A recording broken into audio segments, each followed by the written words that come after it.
పుచ్చిపోయిన దంతాలను బాగు చేసే root canal therapy అంటే మనలో చాలామంది భయపడిపోతూ ఉంటారు. చిగుళ్లకు గుచ్చే ఇంజెక్షన్లు, డ్రిల్లింగ్ మిషన్లు గుర్తొచ్చి ఆ నరకం నా వల్ల కాదని చికిత్స తీసుకోకుండా మొండిగా అలాగే పిప్పిపన్ను బాధల్ని భరిస్తూ ఉంటారు. కానీ నిజానికి ఒకప్పటితో పోలిస్తే రూట్ కెనాల్ థెరపీలో ఇవాళ విప్లవాత్మక మార్పులు ఎన్నో వచ్చాయి. పేషెంట్కి ఎలాంటి నొప్పి, బాధ తెలియకుండా చాలా సులువుగా, తేలికగా డాక్టర్లు రూట్ కెనాల్ చికిత్సను చేసేస్తున్నారు. రూట్ కెనాల్ థెరపీ గురించిన పూర్తి వివరాల్ని ఇప్పుడు తెలుసుకుందాం.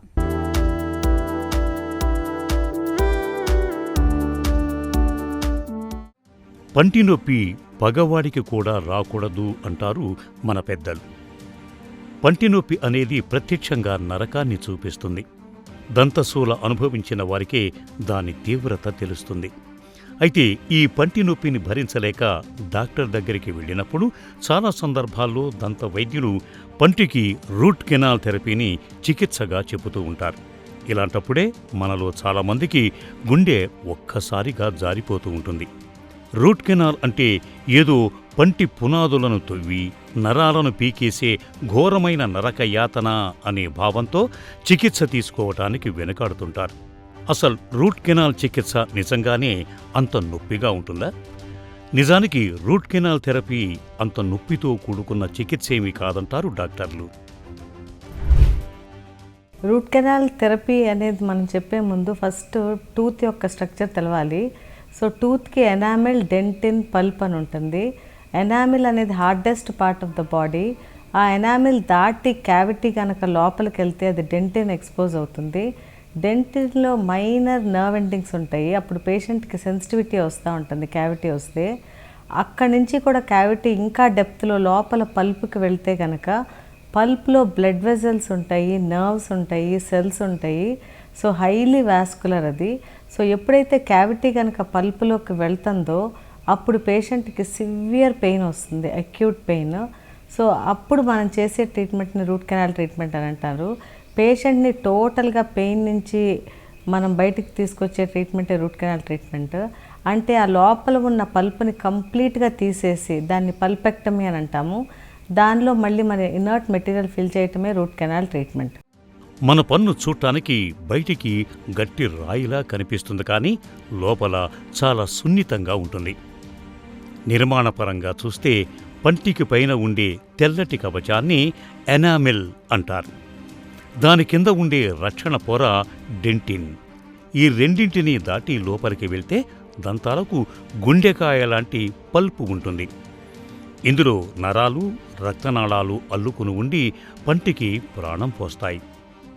ఇక మనం సరిగ్గా బ్రష్ చేసుకోనప్పుడు నోట్లోని బ్యాక్టీరియా పంటిపై దాడి చేసి మెల్లగా రంధ్రం చేస్తుంది. ఆ చిన్న పుచ్చును మనం పట్టించుకోకుండా వదిలేస్తే అది మెల్లగా ఎనామిల్, డెంటిన్లను దాటుకొని పల్పు గదిలోకి ప్రవేశిస్తుంది. అక్కడ బ్యాక్టీరియా చేరి ఇన్ఫెక్షన్ సృష్టించినప్పుడు ఒక పెద్ద యుద్ధమే మొదలవుతుంది. నలువైపులా మూసి ఉండే ఆ ఛాంబర్లోకి గ్యాస్, చీము చేరి విపరీతమైన ఒత్తిడి పెరుగుతుంది. దీంతో పల్పులోని నరాలు నలిగిపోతూ ఉంటాయి. ముఖ్యంగా రాత్రిపూట పడుకున్నప్పుడు భరించలేనంత నొప్పి పుడుతుంది. దీనినే పల్పైటిస్ అంటారు. దీన్ని నిర్లక్ష్యం చేస్తే పంటి చిగుళ్ల కింద చీముగడ్డలు ఏర్పడి ముఖం వాపు వచ్చేస్తుంది. ఆపై ఇన్ఫెక్షన్ అక్కడి నుంచి గుండె రక్తనాళాలకు పాకే ప్రమాదం కూడా ఉంటుందని చెబుతారు నిపుణులు. రూట్ కెనాల్ ట్రీట్మెంట్ మనం చేయాలి అంటే ఫస్ట్ ప్రాపర్ క్లినికల్ ఎగ్జామినేషన్ కావాలి. పేషెంట్స్ యూజువల్గా పెయిన్తో వస్తుంటారు. సో పెయిన్ అనేది పేషెంట్ ఎక్కడుందో లొకేట్ చేయలేరు. వాళ్ళకి అక్యూట్ పెయిన్ ఉంటుంది, కాకపోతే జనరలైజ్డ్గా అనిపిస్తుంది. పేషెంట్ తనకు తానుగా ఎక్కడి నుంచి ఏ టూత్లో నుంచి నొప్పి వస్తుందో కూడా ఐడెంటిఫై చేయలేరు. అది కొన్నిసార్లు టూత్ నుంచి వస్తుందా లేదా అనేది కూడా వాళ్ళకి తెలియదు. కాబట్టి డాక్టర్ కంప్లీట్గా క్లినికల్ ఎగ్జామినేషన్ చేయాలి. సో ఫస్ట్ నోరు ఓపెన్ చేసి పేషెంట్కి ఏమైనా క్యావిటీస్ ఉన్నాయా లేదా అని చూసుకుంటాము. ఒకవేళ క్యావిటీస్ అనేది కనపడితే దాని డెప్త్ ఎంత ఉంది అనేది మాన్యువల్గా ప్రోబ్ పెట్టి చూస్తాము. అది కనుక పల్ప్లో ఇన్వాల్వ్ అయితే కనుక ప్రోబ్ పెట్టినప్పుడు పేషెంట్కి పెయిన్ వస్తుంది. సో క్యావిటీస్ కూడా ఏమీ కనపడకుండా పేషెంట్కి పెయిన్ ఉంది అంటే ఇన్ బిట్వీన్ టీత్ ఏదైనా ప్రాబ్లం ఉన్నట్టు అర్థము. అంటే క్యావిటీ టూత్ పైన లేకుండా ఇన్ బిట్వీన్ టీత్ ఉంటే సో అప్పుడైనా ప్రోబింగ్లో మనకు తెలుస్తుంది. సో కంపల్సరీ ప్రోబింగ్ అనేది చేయాలి. తర్వాత పేషెంట్ని ఏదన్నా ఇన్స్ట్రుమెంట్ పెట్టి గట్టిగా బైట్ చేయమని చెప్తాము. ఎప్పుడైతే వాళ్ళు బైట్ చేస్తారో ఇన్ఫెక్షన్ టూత్లో ఉంటే కనుక దాని ఎపెక్స్లో కూడా టచ్ అయి పెయిన్ అనేది ఉంటుంది. కాబట్టి బైటింగ్ కూడా ఒక టెక్నిక్. ఆ తర్వాత పర్కషన్ అనేది చాలా ఇంపార్టెంట్. అంటే ఏ టూత్లో పెయిన్ ఉందో ఆ టూత్ని పర్కస్ చేస్తే పెయిన్ ఉంటే కనుక ఆ టూత్ ఇన్వాల్వ్ అయినట్టు. సో క్లినికల్గా చూసుకుని రేడియోగ్రాఫికల్గా మనకి టూత్లో కనుక ఏదన్నా ప్రాబ్లం అనేది కనపడితే అప్పుడు డెఫినెట్గా రూట్ కెనాల్ ట్రీట్మెంట్ అనేది చేయాలి. రూట్ కెనాల్ అనేది నొప్పిని ఇచ్చే చికిత్స కాదు, నొప్పినే నయం చేసే ఒక సంజీవని. రూట్ కెనాల్ చేయించుకున్నప్పుడు సాధారణ పంటికి ఫిల్లింగ్ చేయించుకున్నంత సులభంగానే ఈ చికిత్స ఉంటుంది. పూర్వకాలంలో అనెస్థీషియా మందులు అంతగా అభివృద్ధి చెందనప్పుడు పళ్ళు బలంగా పీకేవాళ్ళు. ఇలాంటప్పుడు బాగా నొప్పి తెలిసేది. కానీ నేడు అందుబాటులోకి వచ్చిన లోకల్ అనెస్థీషియా ఎంత శక్తివంతమైనదంటే ఆ పంటి చుట్టూ ఉండే నరాలను తాత్కాలికంగా నిద్రపుచ్చుతుంది. సూది గుచ్చిన నొప్పి కూడా తెలియకుండా మొద్దుబార్చే జెల్స్ కూడా ఇవాళ అందుబాటులో ఉన్నాయి.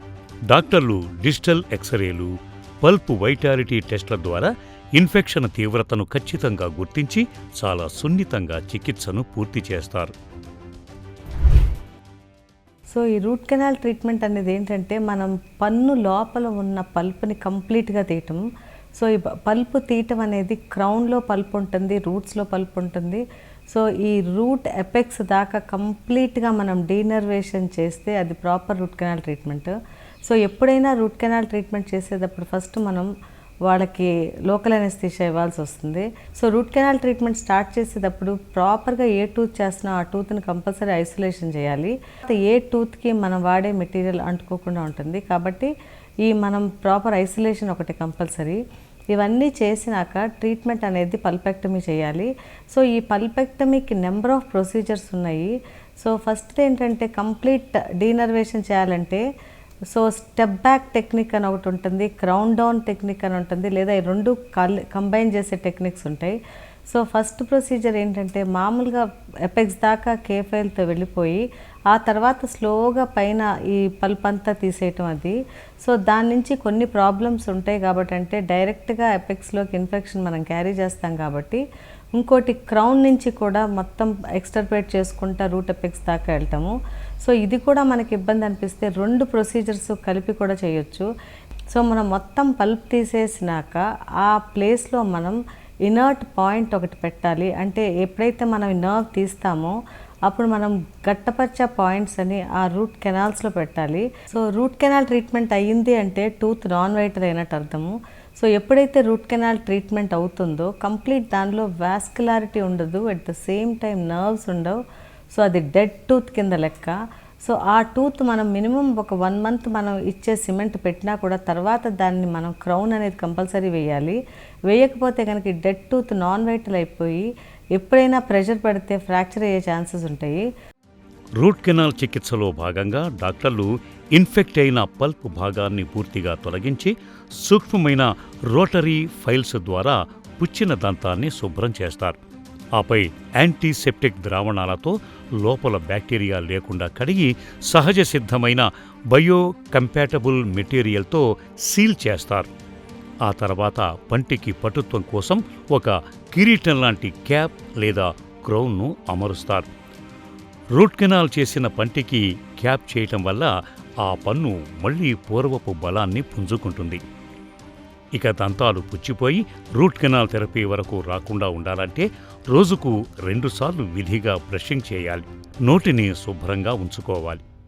ప్రతి 6 నెలలకోసారి దంత వైద్యుల్ని సంప్రదించాలి. ఈ జాగ్రత్తలు దంతాల్ని చక్కటి ఆరోగ్యంతో ఉంచుతాయి.